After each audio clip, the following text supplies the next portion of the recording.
use my ethyl chloride. It's got a more direct stream anyway. Just maybe people will upload, you know, a better version of it. That other one just sounds terrible.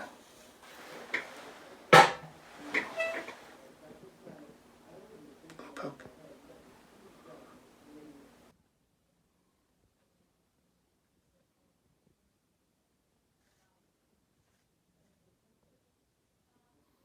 I would say my secrets is to try to deliver, you know, red carpet treatment would be is I use twice as much local as anyone else because it's not a test of ego or pride on how little local it takes to numb something. So I use twice as much local.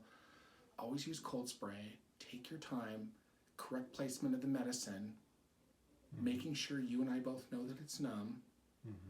And taking as much time as you need. Never be in a rush. That's kind of my secret.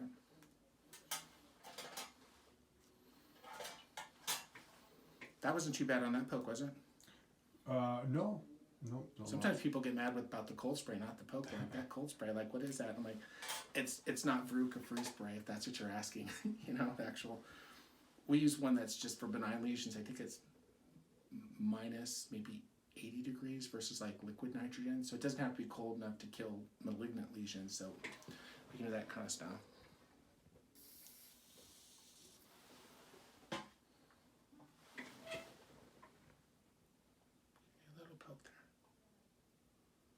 I'm just happy because I'm telling you, when you leave the office, you're going to feel better than when you came in, so that's going to be great. But I do believe in peace of mind. I'm that way about everything, though, so it's not just about ingrown toenails.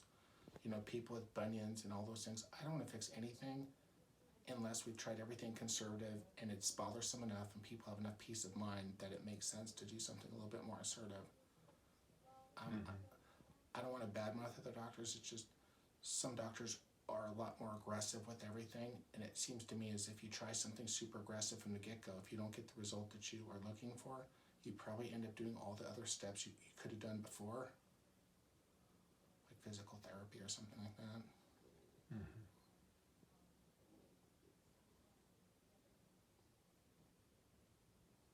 I guess that's another one too, is I don't buffer it with any bicarb in there just because I want to use more local, but administering the medicine a little bit slower, I think, kind of helps to decrease the amount of like tingling and burning. So I don't try to drive it in fast. It's not like a flu shot or something.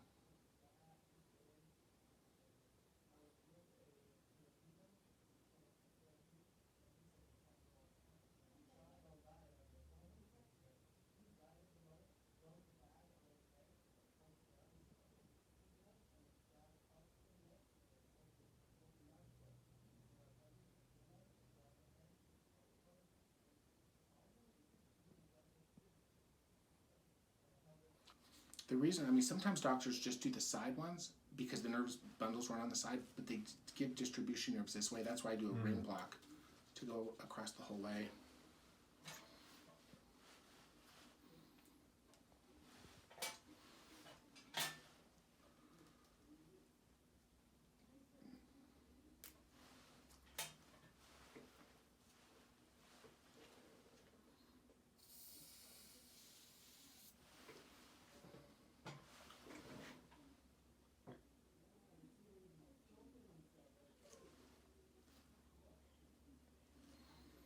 Now I'm curious what size needle they used in that video. That it kind of sounds alarming. Like you think it was like an 18 or some huge, you know, harpoon.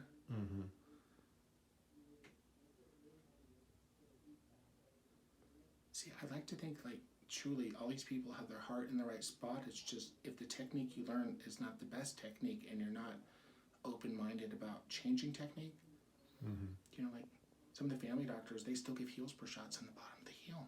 I have friends that do that. I'm like, why do you do that? Like, that's the worst spot to give a shot. You could go from the medial aspect of the heel. You don't have to come from beneath it. And they just say, well, that's just the way I've always done it. And I thought, well, you know, maybe try it the other way and see if you prefer a different try. You know, like it's like trying new food, like give it a chance.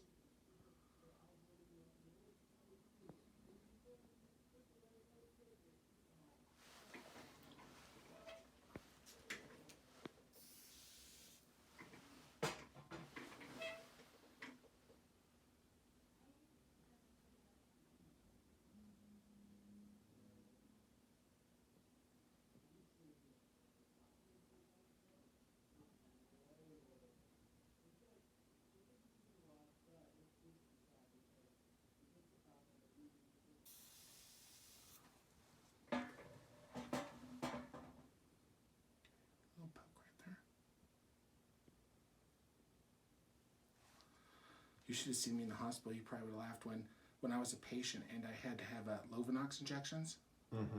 And, you know, that's in the stomach. Yeah. That could be a sensitive area. So I told the nurses, I said, oh, hey, did you guys know that I'm a doctor? Yeah. I'm like, would you mind if I gave myself those shots? See, I'd had abdominal surgery, so I knew what spots were numb. Yeah. So that way, they're like, oh, you can do it yourself? I'm like, yeah. But I knew where the numb spots were. I think they might have picked the spots that were super sensitive, so it was kind of nice that they let me do that. They gave me a little perk.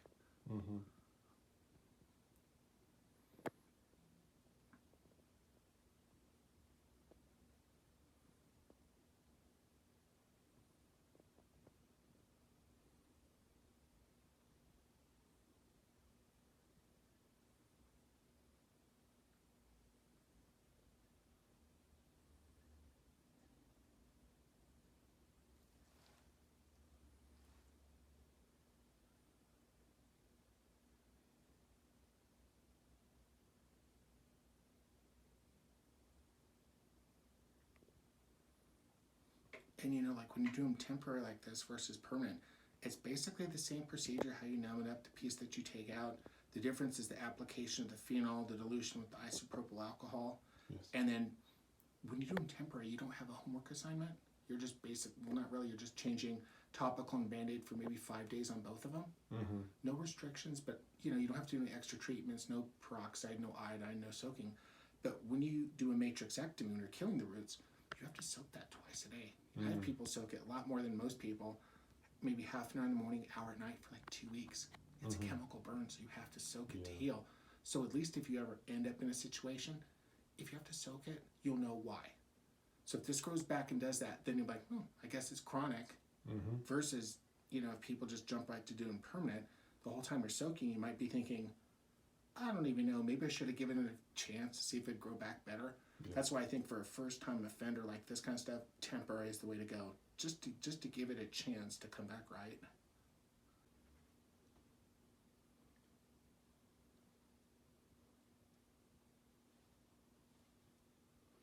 It does feel like a deeper corner. I wondered about that when I was slanting that the other time. Here we go.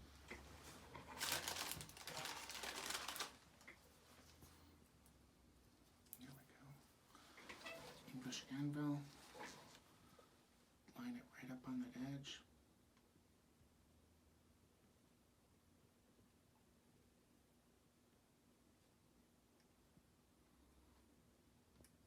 What's nice is you have a really wide nail, so even with this little piece out, like you have still normal, you know, more normal, a larger than normal size nail plate, so you have a lot of protection working for you there.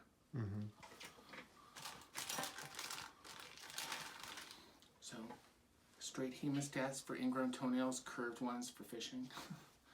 So, what you do is it'll just slip right underneath that little freed up nail plate. Take it all the way down. Kind of clamp on there, and it'll just come out.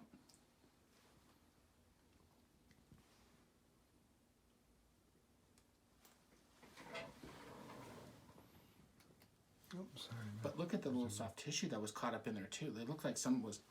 Yeah. What? I'll put that on. So there was some. So let's just set that there, right? So, see, look at this, the soft tissue that was twisted underneath there. It was just kind of packed in that corner. Yeah. So yours, just kind of put it on.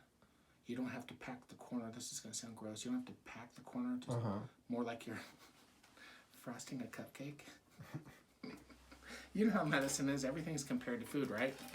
Because people can relate. Like, oh, yeah, that looks like, oh, I know that. That looks like that.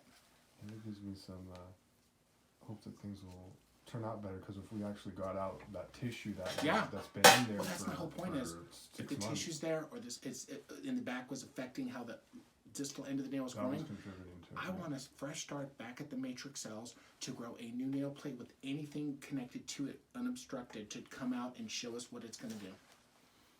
I want a true representation of a fresh start. Yeah, it would not be a good idea to kill the matrix right now, because I think that probably is contributing to it. Well, the thing is, too, is how would you have peace of mind? And the whole time you're soaking, you're thinking, what if this nail didn't need to be killed? I just took away some of my protection, because of that. I just believe in peace of mind. So I've fixed 3 of my own. I did all of them temporary. They were all separate times. 2 grew back normal. 1 grew back chronic. I did it permanent. But I wasn't crabby when I had to soak it because I knew if I couldn't keep doing it temporary because that just meant every year I had an anniversary date of having to redo my nail. Like once you know, you know. You can't hide from the truth.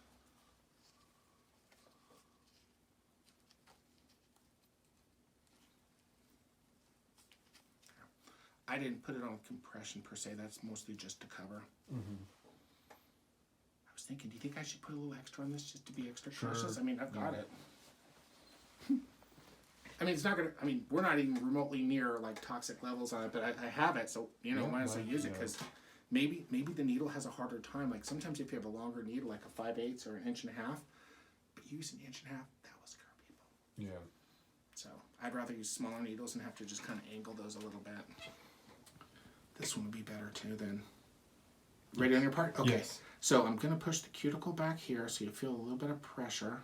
Free it up from that skin. Gently to slip under here. Any discomfort there? No. Okay. You can kind of see the little spatula working itself down. You'll feel just a little give.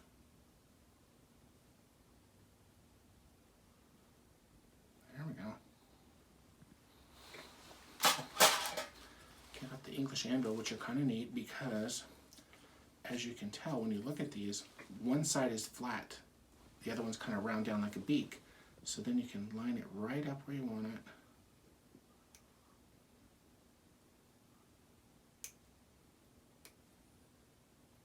Since it's temporary, like I said, I'd rather take a little bit more than less just to make sure I clear out that corner and give it a fresh start.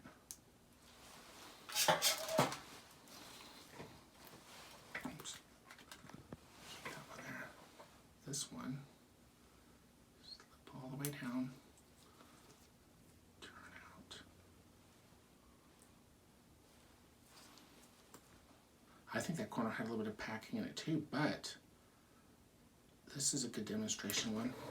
So when you look at this, this is the part that was cutting in. See that little edge? So it's slanted, but you see you still have an edge there. But look at all this that was trapped underneath there. Yeah, it was a lot trapped. I think you were onto something about that injury and how the nail kind of came along. That would make sense. This is just some of the soft tissue that's been kind of turned over and trapped in that corner. It doesn't need to be there, so I'm just going to take that out. Yes.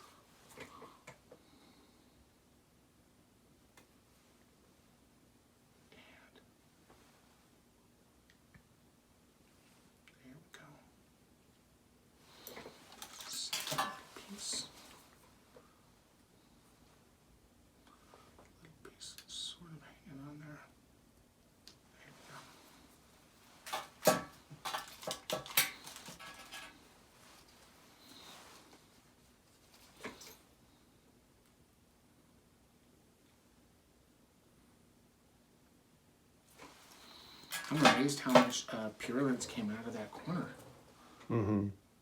But here, I'll give you a little demonstration. So a perinechi is when that nail grows, if you can see, if you can zero in, right there. See where the nail was cutting the flesh?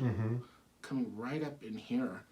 And right in this corner here. See, so the nail wasn't going to grow out and jump up over the skin. It was going to cut right through. Yeah. Right in that corner. So what I'd like to see is when the nail comes in, that maybe it has a better configuration that it can actually, grow up to this part. That it gives it time for the soft tissue to kind of retract. So by the time the nail grows out, it might have a better engagement with it.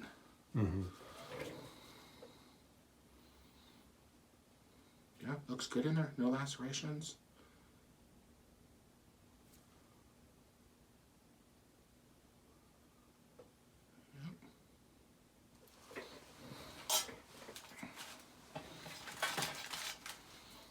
Kind of interesting for, what should we call that, the reveal?